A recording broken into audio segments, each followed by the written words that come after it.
তেঁতুল পাতা আজকে গল্পের শুরুতেই আপনারা দেখতে পাবেন মোমো বলে যে কী রে ঝিল্লি, চল না, দেরি হয়ে যাচ্ছে তো।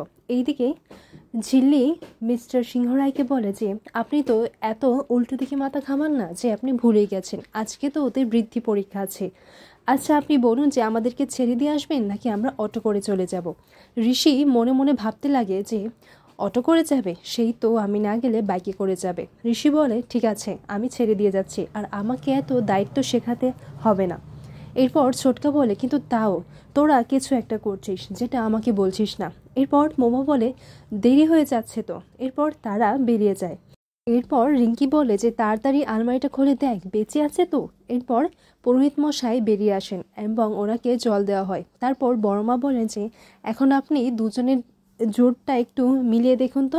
এরপর পুরোহিত মশাই দেখে বলেন যে আরে এ তো রাজ্য জটুক, একেবারে লক্ষ্মী নারায়ণ, এদের দুজনের যখন বিয়ে হবে তখন একেবারে চারিদিকে আলোকিত হয়ে যাবে। এই সমস্ত কথাই ঝিল্লি ফোনের মধ্যে শুনে হাসছিল। এরপর বর্মা বলে ঝিল্লি তুই শুনতে পেরেছিস তো, দেখ তোদেরকে তোর কৃষি মিলিয়ে দিয়েছে। আর ঋষি ভাবতে লাগে যে কার কথা মনে করে ও এত হাসছে। ঋষি জিজ্ঞাসা করে ঝিল্লিকে কি হয়েছে, কি ভেবে এত হাসছো। তখন ঝিল্লি বলে না ও কিছু না, ও আপনি বুঝবেন না। পর পুরোহিত মশাই দিনক্ষণ দেখে বলেন যে আগামী 15 তারিখ একটা ভালো শুভ দিন আছে, আর এরকম একটা দিন 10 বছরে একবার আসে, তো এই দিনটাই বিয়ে হিসেবে ফাইনাল করা হয়। আর এইদিকে ঋষিরও একটা আর্জেন্ট মিটিং আর কনফারেন্সেরও ডেট পড়ে 15 তারিখে। ঝিল্লি বলে না না ওই দিনে হবে না। তখন ঋষি বলে কেন। তখন মোমো বলে আরে ওই দিনটাই হবে না। ঋষি বলে আমি তো দেখছি মোমো এই বিষয়ে জানে, কিন্তু আমি দেখছি জানি না। এরপর তারা যখন স্কুলে গিয়ে পৌঁছয় তখন দেখা যায় যে স্কুল তালা দেওয়া রয়েছে। সেঠজি তালা দিয়ে স্কুলের টিচারদেরকে সেখান থেকে বের করে দেয় আর বলে যে এখানে তো কোনো স্কুলে নেই, তাহলে এখানে পড়াশোনা হবে কি করে। এরপর ঝিল্লি বলে যে এটা আপনি কি করে করতে পারেন, তাদের আজকে বৃদ্ধি পরীক্ষা আছে, আর আপনি জানেন এই পরীক্ষাটা দেওয়াটা তাদের জন্য কতটা ইম্পর্টেন্ট। তারা যদি এই পরীক্ষাটা কোয়ালিফাই করতে পারে তাহলে ওদের ক্লাস 12 পর্যন্ত ওদেরকে পড়াশোনার জন্য স্কলারশিপ দেওয়া হবে, আর আপনি এরকমটা করছেন। তখন সেঠজি বলে এই তালাটা আমি দিয়েছি আর এখানে কোনো পড়াশোনা হবে না। এরপর ঝিল্লি বলে বেশ।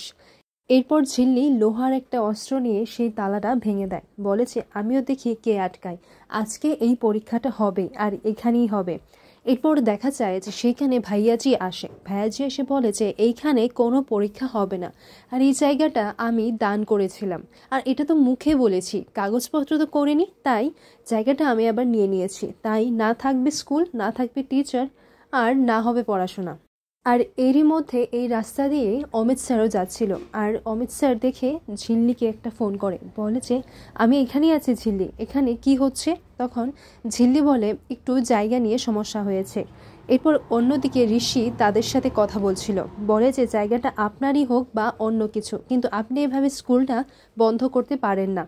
এইদিকে দেখা যায় যে ঝিল্লি আর অমিত স্যার যখন কথা বলছিল তখন ঋষি সেটা দেখে বলে যে বাবা এখানেও আবার অমিত স্যারকে ফোন করে আবার ডেকে নেওয়া হয়েছে, এই টেপও আমি বার করছি। এরপর ঝিল্লি আর অমিত স্যার তাদের সবাইকে বলে যে দেখুন স্কুল আমি বদ্ধ হতে দেব না, হ্যাঁ হয়তো জায়গাটা বদলাতে পারে, কিন্তু আমি কাল থেকেই কোনো না কোনো একটা ব্যবস্থা করে নিচ্ছি, আর আমাদের তেঁতুল পাতা তো আছে, সেখানেই না হয় কয়েকদিন করে একটু ক্লাস হবে, আর আপনারা সবাই কিন্তু আপনাদের বাচ্চাদেরকে পাঠাবেন।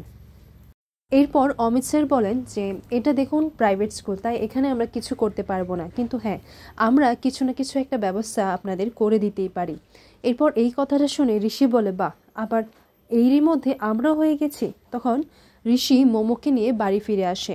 অমিত স্যার ঝিল্লিকে বলে তোমাকে যত দেখছি ততই অবাক হচ্ছি ঝিল্লি, ওয়েল ডান।